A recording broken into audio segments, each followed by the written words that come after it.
সুপ্রিয় শিক্ষার্থীরা, তোমরা সবাই কেমন আছো? আশা করি ভালো আছো। শুরুতেই আমি তোমাদের শুভকামনা করছি। ভালো। নয়রানী বর্ধন, সহকারী শিক্ষক, একলাশপুর উচ্চ বিদ্যালয়, রংগঞ্জ, নোয়াখালী। আমাদের আজকের পাঠ পরিচিতি হলো সপ্তম শ্রেণী বাংলা গদ্য, তৃতীয় মরুভাস্কর, বাংলা গদ্য মরুভাস্কর। দেখো, একটা ছবি দেখা যাচ্ছে, দেখা যায়? মরুভাস্কর। এই অধ্যায় পাঠ করে তোমরা লেখক পরিচিতি সম্পর্কে বলতে পারবে, সমাজের নারীদের অবস্থান ব্যাখ্যা করতে পারবে, নবীজির কাছ থেকে শিক্ষণীয় বিষয় বর্ণনা করতে পারবে। পাঠ লেখক পরিচিতি শুনো। হাবিবুল্লাহ বাহার ছিলেন কবি নজরুলের ভক্ত শিষ্য এবং চিন্তা ও কর্মে পুরোপুরি মানবতাবাদী। 1906 খ্রিস্টাব্দে তিনি ফেনী জেলায় জন্মগ্রহণ করেন। 1906 খ্রিস্টাব্দে তিনি ফেনী জেলায় জন্মগ্রহণ করেন। মূলত প্রবন্ধকার হলেও তিনি কয়েকটি উল্লেখযোগ্য জীবনী গ্রন্থ রচনা করেছেন, যেমন ওমর ফারুক, আমির আলী ইত্যাদি। 1966 খ্রিস্টাব্দের 15 এপ্রিল তিনি মৃত্যুবরণ করেন। তাহলে 1906 সালে ফেনী জেলায় জন্মগ্রহণ করেন। তার লেখা জীবনী গ্রন্থ ওমর ফারুক, আমির আলী। 1966 সালে 15 এপ্রিল মৃত্যুবরণ করেন।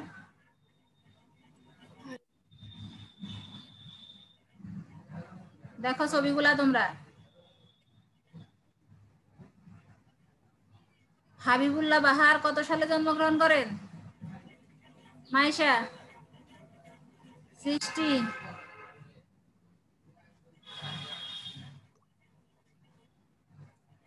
দেখো নারীদের অবস্থা। যেসব মহাপুরুষের আবির্ভাব পৃথিবী ধন্য হয়েছে, মানুষের জীবনে যারা এনেছেন সৌষ্ঠব, ফুটিয়েছেন লাবণ্য, মরুভাস্কর হযরত মুহাম্মদ মুস্তাফা সাল্লাল্লাহু সাল্লাম তাদের মধ্যে সর্বশ্রেষ্ঠ।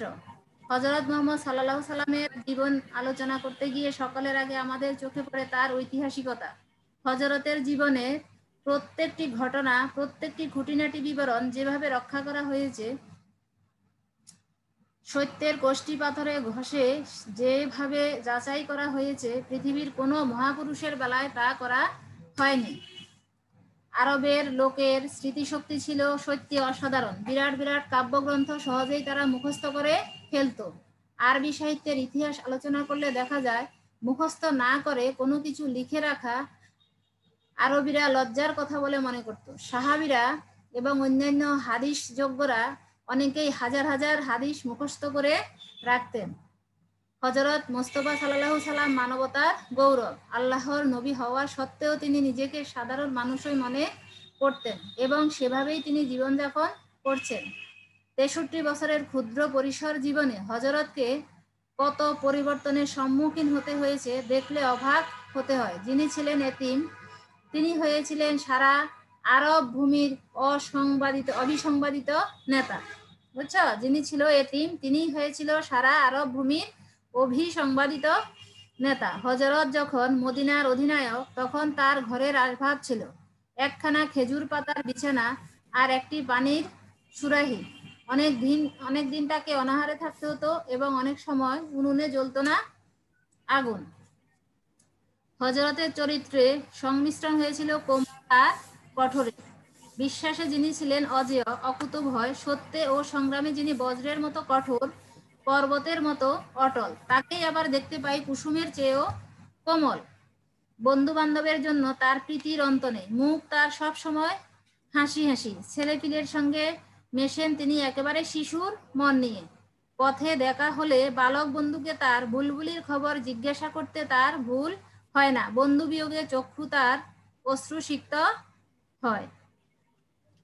বহুদিন পর দাই মায় হালিমাকে দেখে মা আমার বলে তিনি আকুল হয়ে ওঠেন। মক্কা বিজয়ের পর সাপা পর্বতের পাদদেশে বসে হযরত বক্তৃতা করেছিলেন। একজন লোক তার সামনে এসে ভয়ে কাঁপতে লাগলো। হযরত অভয় কাঁপতে লাগলো।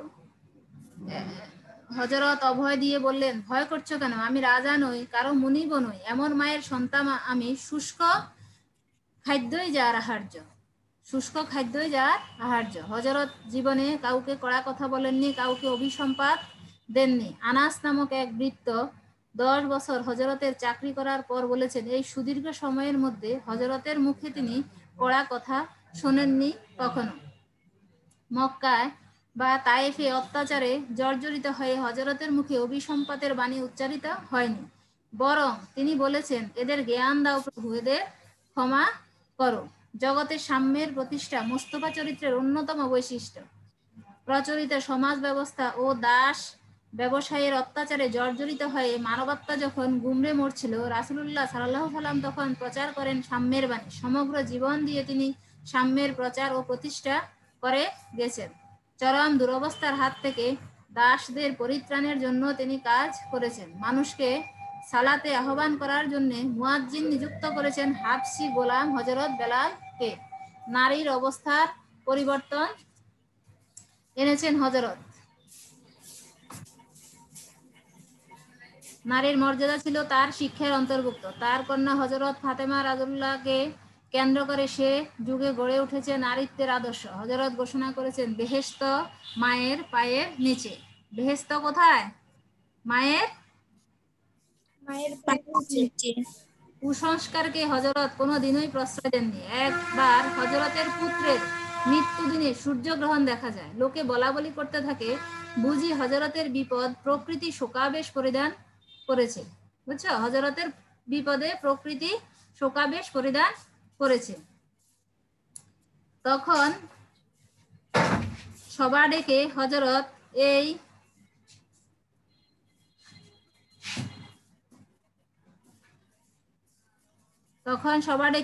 এই বাস্তবতা বিরোধী কথার প্রতিবাদ করলেন। বললেন, আল্লাহর বহু নিদর্শনের মধ্যে দুটি চন্দ্র ও সূর্য। কারুর জন্ম বা মৃত্যুতে চন্দ্র সূর্যে গ্রহণ লাগতে পারে না।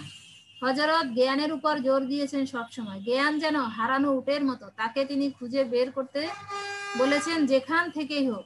আরও তিনি বলেছেন, জ্ঞান সাধকের দোয়াতের কালি শহীদের লহুর চাইতেও পবিত্র। এইভাবে জ্ঞানের আলোয় মানুষের হৃদয় উজ্জ্বল করার প্রেরণা দিয়ে গেছেন তিনি। আচ্ছা, হাবিবুল্লাহ বাহার কত সালে জন্মগ্রহণ করেন? এটা আমরা একটু আগে জেনেছিলাম নাকি? হাবিবুল্লাহ বাহার জন্মগ্রহণ করেন কত সালে? 1906 সালে। ফেনী জেলায়। নবীজির কাছে নারীদের অবস্থান এতক্ষণ আমি বলেছিলাম, বর্ণনা করো। এই কাজগুলো তোমরা করবা বাড়িতে বসে, কেমন? মহানবী সাল্লাল্লাহু সাল্লামকে দেখে একটি উট যে কারণে কেঁদেছিল। অসুস্থ প্রাণীর প্রতি সহানুভূতিশীল। এতক্ষণ আমি আমার পাঠে এগুলো আসছে কথাগুলা, কেমন? নারী শিক্ষা। আচ্ছা, নবীজির আদর্শ থেকে আমরা কি শিখতে পাই? 5টি বাক্য লেখো। নারীদের প্রতি নির্দেশনা সম্পর্কে 5টি বাক্য লিখো। যেহেতু এখানে ক্লাস নাই, তোমরা বাড়িতে বসে এই কাজগুলো করে ফেলবা। নবীজির আদর্শ থেকে আমরা কি শিখতে পাই? 5টি বাক্যে লিখো। আর হলো নারীদের প্রতি নির্দেশনা সম্পর্কে 5টি বাক্য লিখো।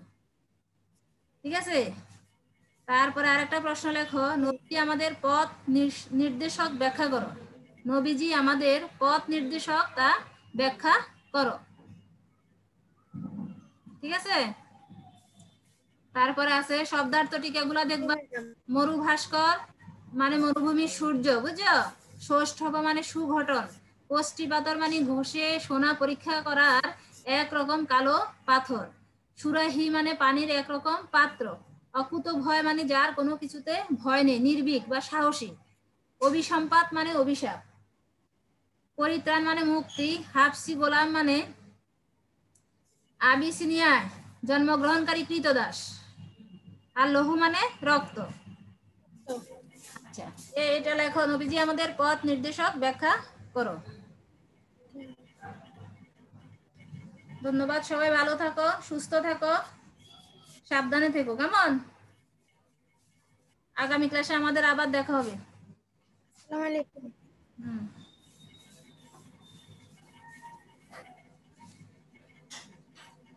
Stop share.